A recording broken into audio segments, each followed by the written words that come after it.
Apparently, flats are a bit shite at the moment. There might actually be some truth in that, in fairness. There was an article in The Guardian at the weekend quoting Zoopla figures, and it was saying that more than 80% of leasehold flats listed last year hadn't sold within 6 months.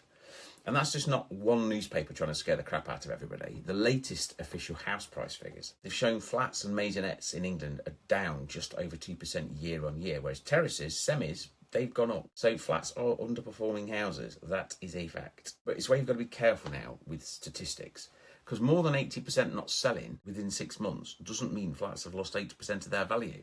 It's just a measure of how quickly they're selling.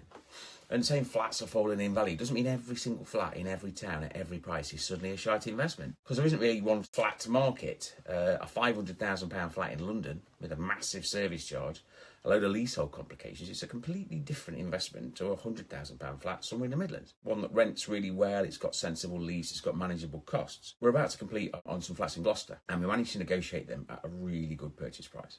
And that, for me, demonstrates the other side of the argument. If buyers are more cautious, properties are sitting around for longer, and sellers are struggling to achieve the prices they might have achieved a couple of years ago, then what's happening?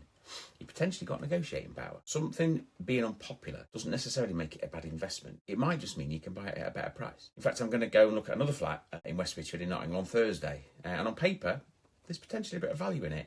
It needs a little bit of work, but if we can negotiate it at the right price, then it can make a really good investment. I don't know that yet, which is why I've got to go and look at it. But there's another part of this that gets missed when people are just comparing flats and houses. So who are you actually trying to rent the property to? Because a flat can attract a very different type of tenant to a 3-bed house. And in the right location, you might be exactly what you want. A professional couple, a single professional, somebody who wants to be close to work, somebody who wants to transport, wants to be near to the shops, wants to be near to restaurants, everything else, but doesn't want or need a house. So the question isn't just will the property go up in value? It's also who wants to live there, what will they pay, does that actually fit with what I'm trying to achieve as an investor? None of this means you need to go on Rightmove and start sorting flats by the cheapest first and just chuck a load of money at them, because cheap and good value are definitely not the same thing. With a flat, I'm looking at the lease, I'm looking at the service charge, and what does that do to the actual net? I'm looking at the ground rent, I'm looking at management company, I'm looking at whether lenders actually want to lend on the bloody thing. I'm looking at rental demand, and I'm thinking who's going to buy it from you when you actually want an exit, because you can buy a flat that looks fantastic on a spreadsheet, and then £2,500 a year later in service charges, you've got no cash flow. Or the lease causes you problems, or the lenders don't like it, or you bought something that's cheap because nobody else wants a bloody thing. That's not a bargain. That is absolutely not a bargain.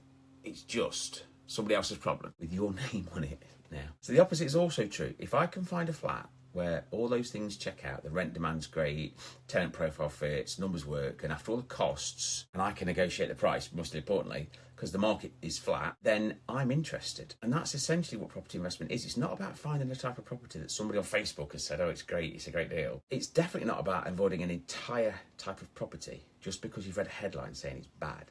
It's about finding the individual deal where the risk you're taking is properly reflected in the price you're paying and the return you're getting. So are flats a bit shite at the moment? Some of them, absolutely. But then some of them might actually become more interesting precisely because everyone else thinks they're shy. You've got two choices, really. You can go through all that stuff yourself, understand the leases, the service charges, the lender requirements, the tenant demand, rental market, resale market, and then work out which one's a good investment.